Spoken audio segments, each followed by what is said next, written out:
calm down. Anyway, we'll obviously talk about like how this started in a second. But here, this is let's get into some of the latest. Let's get into some of the latest and greatest here.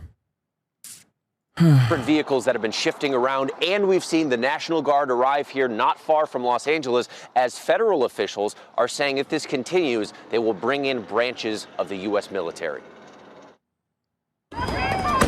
Overnight, amid intensifying clashes around Los Angeles, President Trump What's wild about TV and viral news clips is that two guys can create this entire global media scene, perfect for the news chopper circling above. Millions will remember this, etc. And it's just two guys, $10 Mexican flag, and a couple of motorbikes. The real cinema. Yeah, it's like it's so silly. You know what I mean? CNN is covering it, comparing it to Hurricane Katrina, not saying it's bad enough to deploy troops in general, but saying there's not enough happening in LA to warrant it. No, that's exactly what it is. There isn't enough happening in Los Angeles. First of all, there should never be an instance where they deploy troops to Los Angeles unless there is like a literal fucking invasion, okay?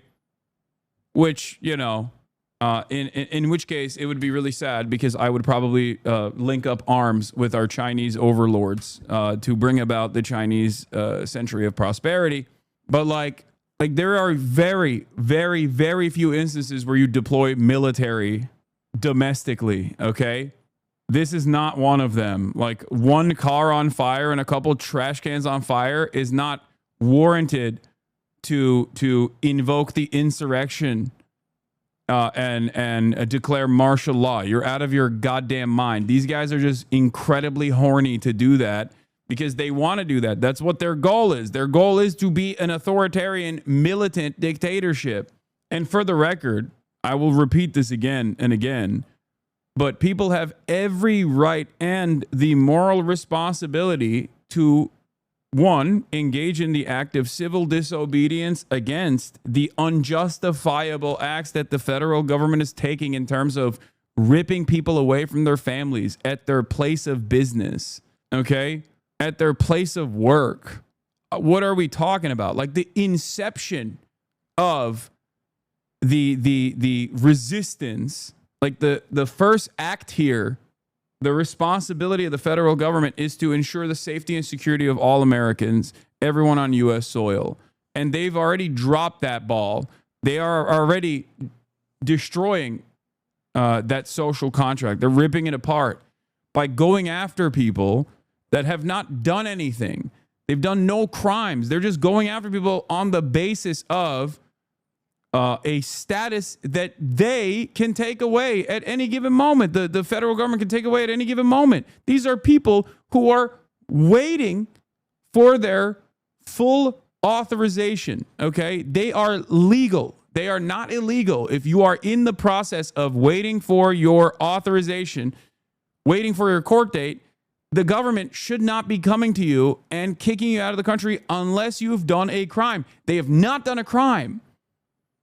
This is not a conspiracy theory. This is openly declared by the federal government. Like Stephen Miller, a week before these raids started in Los Angeles, told ICE to go after 5 times more undocumented migrants. And when they say undocumented migrants are illegal aliens, it doesn't mean people without any sort of paperwork whatsoever. They're talking about people who are actually actively collaborating and cooperating with ICE, the Department of Homeland Security, and the immigration courts, okay? Those are the people that the federal government knows exactly what the day-to-day experiences are and where they are at any given moment because they're constantly checking in with the federal government, and that is precisely the reason why they're trying to make what do you want? Okay, here. Oh, because I'm in the middle of something. These are working class people. Virtually all of them are waiting for their day in court. Okay. And these guys are rolling tanks through the cities, claiming that they're actually going after criminals, like violent criminals. Meanwhile, they're rolling tanks through the cities and going to places of business. I thought these were violent criminals. I thought you were trying to apprehend violent criminals. What happened? Why are you ripping apart families? Why are you apprehending mothers at their court date?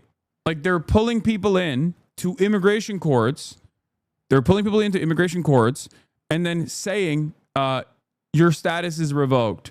We're taking your status away. And ICE is literally waiting in the hallways so they can quickly grab people. It is so inhumane. It's like insane to describe it. Like, I don't know. I don't know how else to explain it to people. Like, these are not, the federal government is actively deciding you are no longer allowed. We don't want you in the country for no reason. They're not violent. Okay. They're not violent. They're not criminals. They are cooperating with the federal government, and the federal government is turning around and saying, we have decided, in order to pursue a political goal, in order to make it seem like we are doing something for our constituents that voted for us, and demand this kind of like racist retribution against random black and brown people, primarily black and brown people, we are going to make your life a living hell. We're going to ship your ass to CCOT. We're going to kidnap you.